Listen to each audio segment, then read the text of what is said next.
Hello and welcome. We're very lucky to have a very special guest with us today, Lizzy Rivas, who played women's soccer for MiraCosta in the early 2010 to 2012, I believe, and has gone on to do some amazing things and work at some amazing places. And so we want to tell that story. That's a short introduction, but I think, Lizzy, let's start with you introducing yourself to the fans and followers. Well, thank you for having me. It's such an honor to connect with you, especially talk about MiraCosta. But I born and raised in Vista, California, and I went to Rancho Buena Vista and had the opportunity to go to MiraCosta right after. But currently working for San Diego Wave as a team administrator. So still involved with soccer.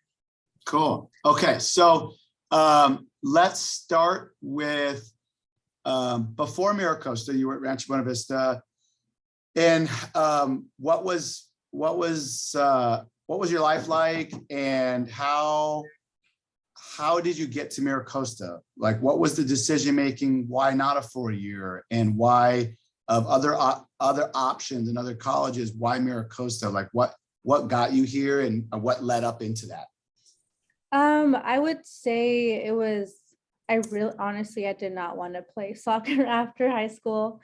And my mom would be like, you need to play, you love it, it's your passion. And you know, when your parents at the age of 17, they tell you something, you're like, no, I don't want to listen to you. But of course, my high school coach, Tim Leary, really motivated me to continue to play. I didn't get a scholarship for any other schools. And he was like, don't give up, it's amazing. And so you know how, like, I feel like junior colleges get a bad rep when you transfer out, and it was not the case for me.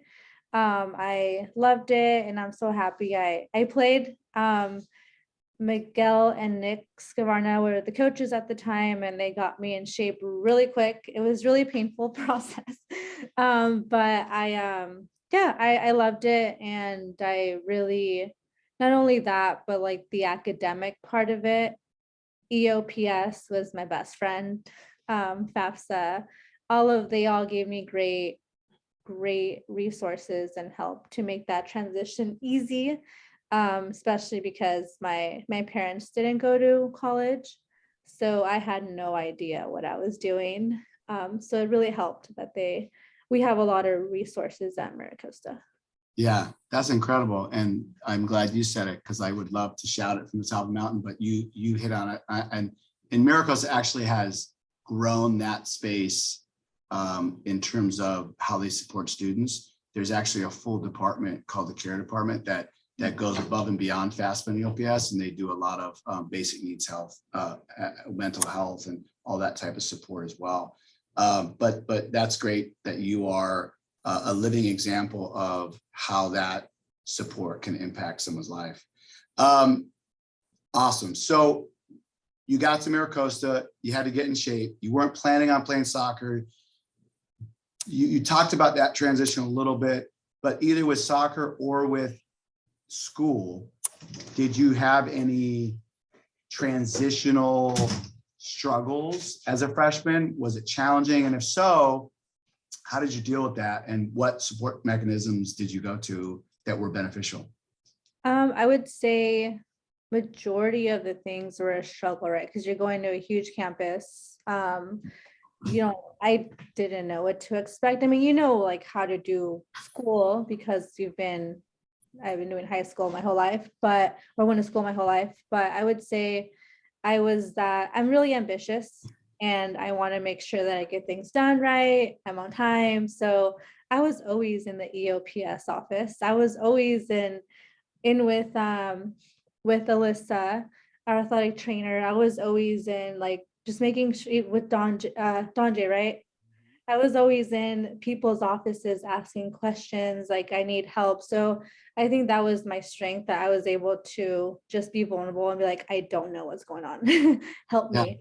So because that was my struggle, just going back to it, just the resources at school. And I didn't feel ever like I was stupid or It's just part of the process of being a freshman where everything's new. The library was really helpful as well. And the fact that there was always a space in the library to just do your work because I didn't have the resources at home. So I was there till they closed majority of the days, and getting the books. I thankfully with the OPS, I was able to qualify to get books. So not having the finances was hard, but I ended up my second year at MiraCosta, I ended up getting 3 jobs, which I don't know how I managed that with playing soccer, but made it happen, and that really helped relieve a lot of that stress. But the main thing, how we talked about before, is having all the resources at school, and it's all in one place. And it was fun just having that environment, going to the cafeteria, like seeing new people or seeing the people, library. You just kind of build your clique everywhere. Yeah. Yeah, you said something that I think is a huge key that some people don't do, and that's asking questions. And I think it's if any new students are listening to this ever, don't ever be afraid to ask questions.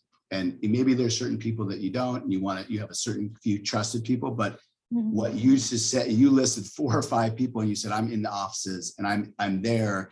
And that speaks, I think, tremendously to where you're at now and why you got through successfully through the whole academic process. So that's awesome.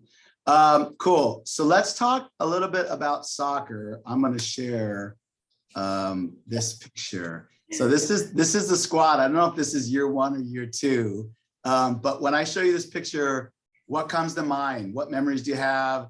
Who in this are you still in contact with? And what just basically what does this make you think of? I mean, look at my face. Just if you want to just look at my face, I was so happy. I love it. I mean, just being in a college team, right? And transitioning from high school to college, and just the culture that the leaders bring is what's most important. The coaching staff made it really fun. And it's just a fun group of people. That's like the most like the fun part about it. But look at that red and black. Like that's a throwback for sure. Yeah. But yeah, I mean, just having a lot of those girls went to Vista, and they were like the rival school for me. So that was really fun because I, always had to represent Rancho. But it was fun just being around different people, different skills, everyone play for different clubs. I would say I haven't really talked to many of them. I used to go to Hardcore Fitness where RG's husband, Michael, which he used to go to MiraCosta too. Yeah. Shelby. But yeah, it's just hard for me to stay connected to peeps nowadays. But I mean, just look at my face. I was happy. I love it.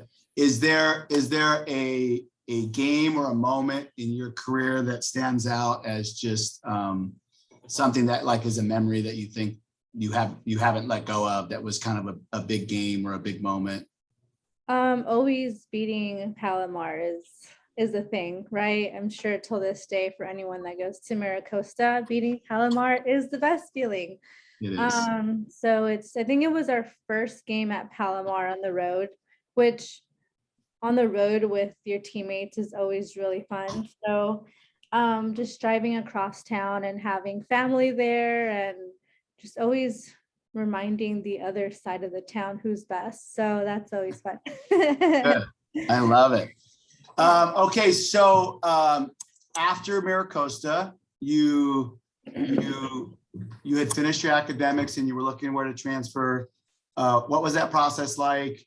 Did you want to keep playing soccer? Did you not?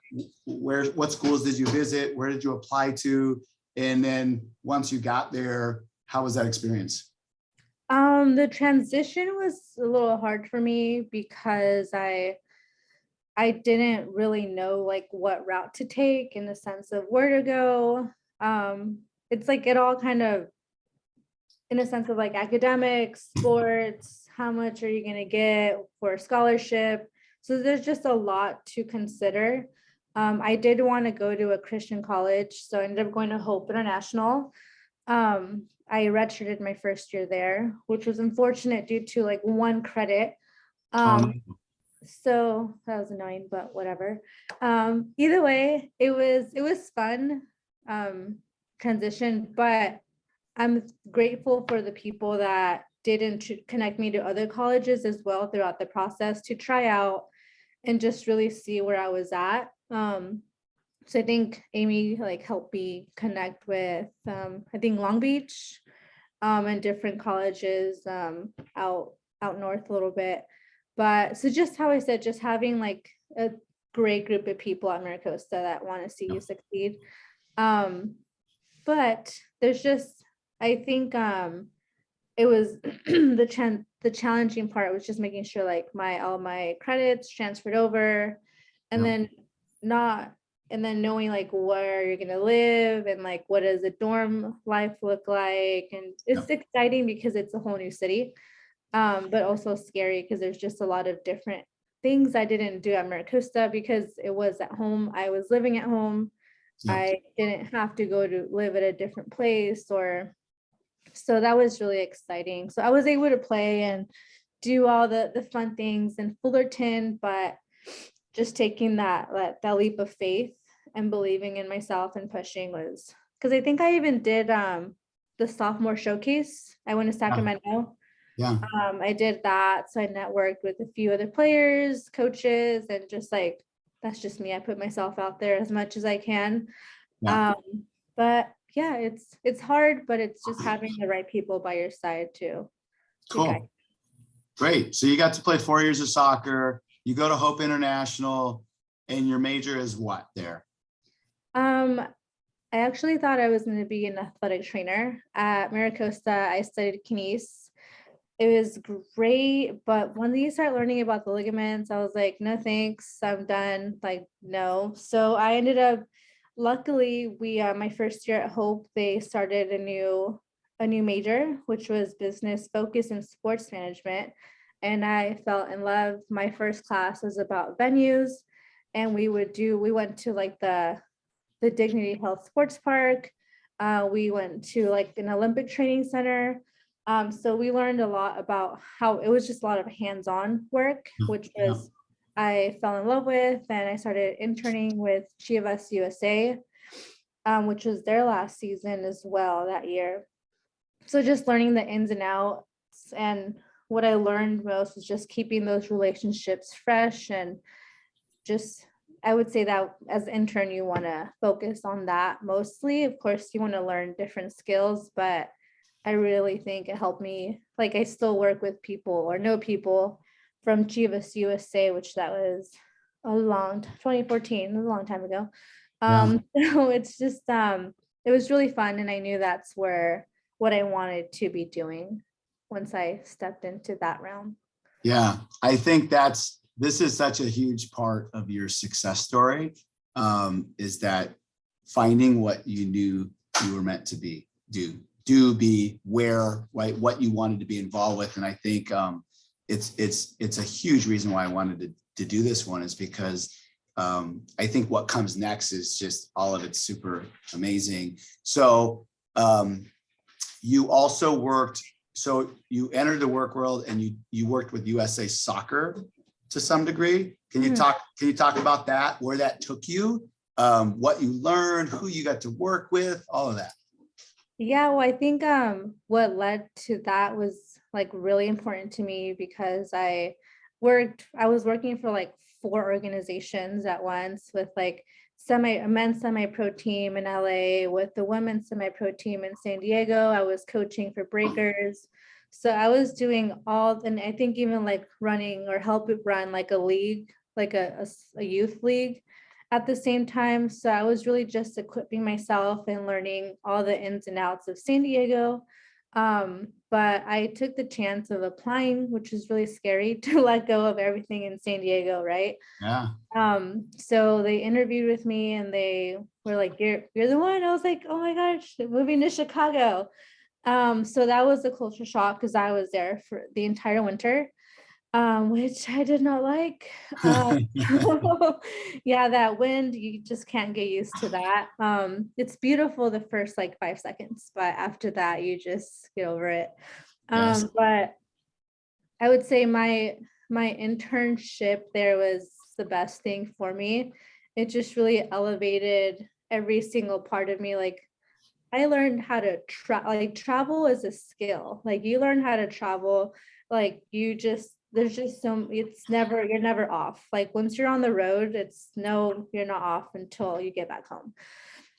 So just learning how to manage that, how to manage, we would travel twice a week, twice a month to set up a locker rooms, set up the stadium. So we would set up locker rooms for the home team, away team. And it was just all the logistics on the road, which is really exciting. I think I got one of the better internships out of all of US soccer because not everyone got to travel.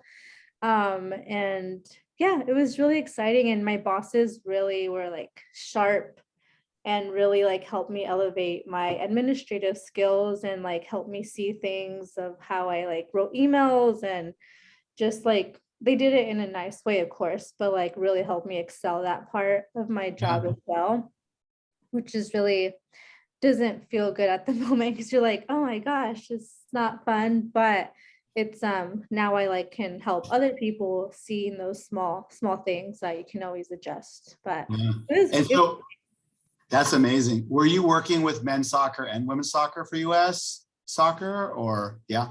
yeah, we would set up for both men and women that we only stayed within the US. We wouldn't go overseas, but I traveled to like 9 different states within 6 months, which was awesome. But yeah, we helped Yeah, with both men and women. that's awesome. Okay. So it doesn't start with US soccer, but that's one of your first stops as it relates to really trying to get into the sports management, and you had worked with some semi-pro teams and you had done a ton of stuff here locally. After US soccer, is San Diego Loyal? Is that your next stop? Well, before that, it's where I was part of the initiative to bring MLS to San Diego. Got it. So that's really where I branched out to getting more involved in the sports world within San Diego. So that was fun because it was really just doing a lot of phone calls, door knocking, and that was a really interesting process. Didn't go through, right? But either way, the people within that group I really held on to, and I ended up working with Landon after with at the Loyal. So I think that was a stepping stone to the Loyal. But yes, that was the Okay. key part to that. Cool. So I'm going to share my screen. So this is not where you're currently at, but San Diego Loyal. Let's tell a little bit of backstory, and some people may not know who Landon is. So what were you? Did you start with San Diego Loyal kind of at ground zero as they're starting? What did you get to be involved with? Who were you working with, and how did it go over the first couple of years? Well, I was part of the team, the first team. We called ourselves the team one. And we did all the things the first year with like tryouts and everything with the training facility. I'm almost getting anxiety thinking about it because there's just so much to build from the ground up with the professional team. So I was fortunate enough to be a part of the sporting side where I was there on the day-to-day basis with the training, with traveling with the team, just all like the meals, all the fun details that people don't think about. Yes. I had the privilege of doing that. But yes, it was really hectic. I had the chance to work with Landon Donovan, which he is such an amazing human. And because he was the leader of the sporting side, all the guys were just respectful and staff. So it just starts with your leadership and the rest just falls into place. But Yeah. yes, it was really humbling because that was my first time being a team admin. with the team being there on a day-to-day basis. So it was a huge learning curve for me. It was really hard. But thankfully the staff really helped me because they've done that before and they're like, you need to do this better and that. So it's always learning and growing and being uncomfortable with being told what to do better. Yeah. So it's been fun, which now I feel equipped for the San Diego Wave position. So I see things that I didn't see before. Yeah, I love that. So that's a great transition. So you were previously at San Diego Loyal, Mhm. and now you are at San Diego Wave, which I'm going to show that website. But tell me about that process. Why leave? Why, like, and how did you know that this next spot was maybe the right spot for you? And then tell me a little bit about like that organization. Yeah, it was really a hard decision for me to transition to the women's side. But it really just aligned with me and what my long-term goals are.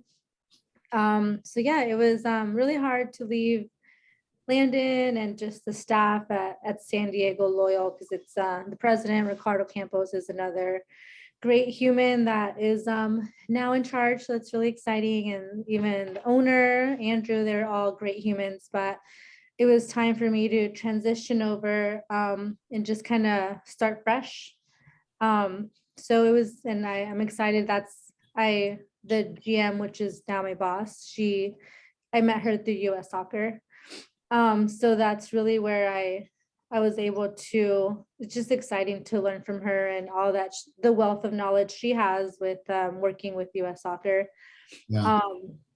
So yes, it's exciting to have a women's team now in San Diego. And how I said before, it was really, I now see things that I didn't see before, which is obviously, it's just a lot to do, but I would say, I wouldn't say easier, but it's just I have a process of how I do. Yeah, I think things should get easier as you get more experience. So this is the organization you're working for. It's brand new. What makes the San Diego Wave special? And I know it's very new, but like, what have been some of your experiences or moments that you're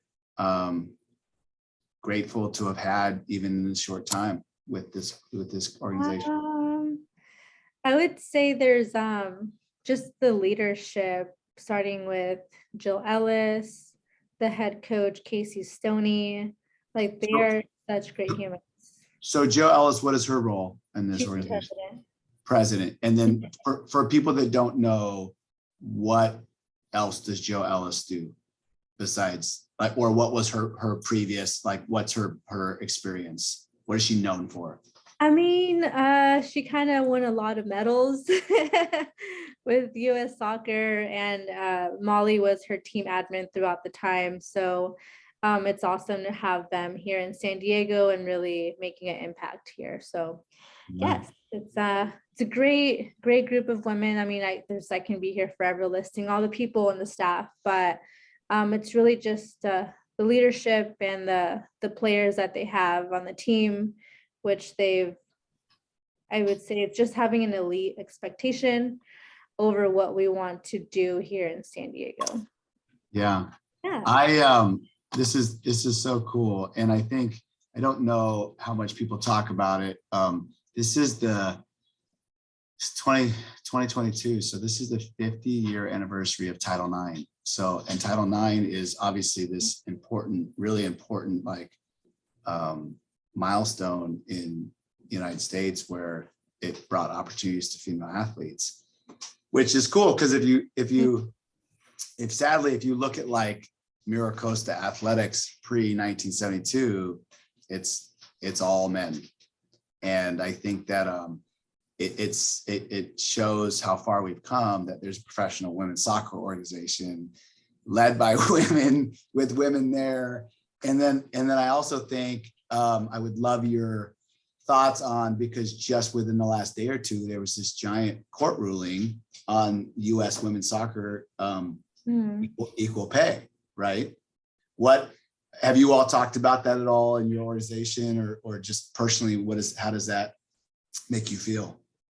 I think the biggest, I mean, it's really exciting, right? Just watching the players really fight for what they deserve. And I think it's a great example for all women to follow that and really have the courage to step out and use their voice in professional way, right? To really show their worth. And so it's really exciting just having that breakthrough, right? And just being around, just like all the hard work has been worth it. So it's, yes, really special time. Yeah, that's awesome. Well, it's there's no doubt in my mind, everywhere you're at, they're lucky to have you. So it's been really fun to follow your path. Let's finish. I have a couple questions to finish.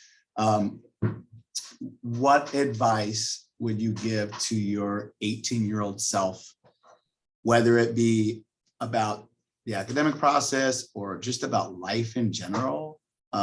If you could walk up to Lizzy Rivas, 18-year-old, and put your arm around her shoulder and say something, what would you say? I would say to give myself grace, to be patient with myself, as I'm learning how to navigate school, life, just everything in general. And really, I would say trusting the leadership and authority around, because I rushed out of MiraCosta and I ended up taking the same classes in Fullerton, like the junior college in Fullerton. So if I just would have waited maybe one more year, I could have like really had a better foundation going into my life in Fullerton. So just really give yourself the grace. And it's good to be ambitious, right? Just how like I'm really ambitious, but also listening to the people around, and I would say majority know what they're saying, right? They've lived it, they know exactly what's next. So yes, just That's great advice. I love it. So let me ask you something else. You've talked a lot about the people you've been around and taking learning from them and mentorship and all of that. What would you say about that? Or are there other ways that you continue to develop yourself? Like if you think of yourself as a leader within what you do, are there other resources or other experiences that you intentionally put yourself around or put in your life? Are there books that you read, podcasts, TED Talks, or like, have you exposed yourself to specific people for that reason of growth? Like, how do you do that? Because you've, in what's a relatively short time, had incredible experiences in a lot of different ways. And you've mentioned many times in this interview, like, yeah, I had to learn this and I had to learn that. So that's like on the job learning. Was there a separate component to that development that you took on, or has it pretty much just been that? I would say the biggest thing is my faith.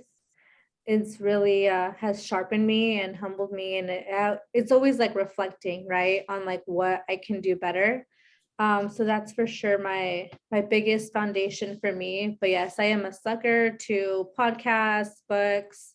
On Audible right now, I'm listening to 10X, Radical Candor, and just like different things of how you can connect to different people, different personalities, and always trying to like get better in all ways, with my health as well, and working out. So there's just so many. Actually, before we connected, I was talking to my mentor. I was like, why am I blanking? A life coach. And she was just like things like that. She's helping me just like sharpen my schedule and just like also give myself grace because I'm so ambitious and I want to overcommit. So it's really just like how to be a better human and having people keep you accountable, which is not fun once again, but it's good for you. So yeah, so always being vulnerable with like where I'm at and being just honest, and that's really where the growth comes. Yeah, I love it. You can answer or pass on this question. where would you like to be in 10 years? What, like, I don't know if you want to like verbalize goals or set out that vision, but like, what's the 5, 10, 15 year, like, I would love to do this. Like right now, my role is this in the organization. In 10 years, 15 years, my goal is this. Do you know, is that clear for you? Yes and no, right? I always like think of something and then like life takes me another way. But I for sure want to get more involved in the community. I have started myself and someone else have started GEMS, which is girls empowerment movement through sports. So I want to empower the next generation through sports and really just dive into that. So just through all the lessons I've learned and just really help give the youth skill sets to do better in life. So in addition to that, I'm gonna own a lot of homes. I already know that. But in 10 years, I would think I have kids by then, be married. So you know, all the life goals, but yeah, I definitely want to maybe take a shift in helping people in the community for sure. Yeah. I have to ask, you mentioned GEMS. Do you have a website for that? I do, like I bought it, but I haven't like It's made not up and running. Okay, I was gonna show it. So, but basically what that is that you're creating opportunities for development, leadership, and life experiences through sports for young girls.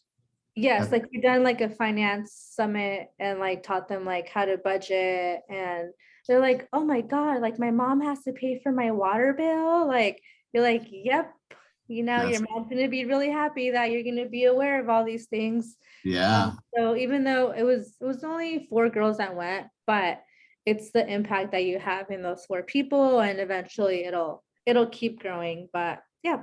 Yeah, I love it.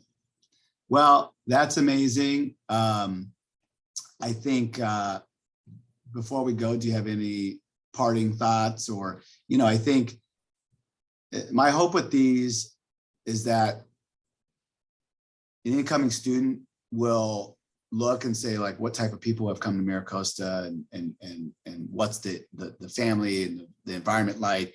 But also I think that just, like, people that you played with and coaches and just the community around MiraCosta will get to remember and really soak in kind of the stories of because one of my biggest things at MiraCosta is that we have a long, deep, rich history, both of like winning a lot of championships, but also of just, as you have called them, great humans. Like we really just, right, just incredible people. And so this process of telling these stories, I am really enjoying.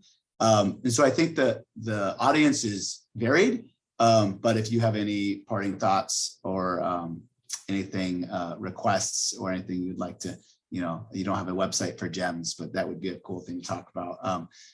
Anything before we finish up? I mean, in addition to all the things that we've talked about, I think it's really special that I was able to play at MiraCosta with like childhood friends. I grew up playing soccer with Jasmine Day, and we got to play on my last season at MiraCosta, and also Tatiana Saltos. We played high school together and previous years before that. So it's just special when you play for your local community college. It just means a lot more when you're on the field with those people. Yeah. And you're also doing life with them. So it's just a lot. It's just different dynamic. You don't get that when you go overseas somewhere, you go to a different college, a different state. So that was really a different thing I didn't bring up before. But overall, I would love to be a resource to anyone that has any questions with anything that aligns with me. I am available. But yes, I love giving back and always being connected. And I'm so happy that you asked me to do this. You've always been awesome, even when I was at MiraCosta. So thank you. Yeah, my pleasure. So if there's anyone out there that's interested in sports management, professional sports, professional women's soccer specifically now, connect with me and I'll get you in touch with Lizzy, or you might be able to find Lizzy on the website for Sandy Wave also. So, well, awesome. Well, we are proud of you, and I appreciate your time, and thank you for everything. Yeah, thank you.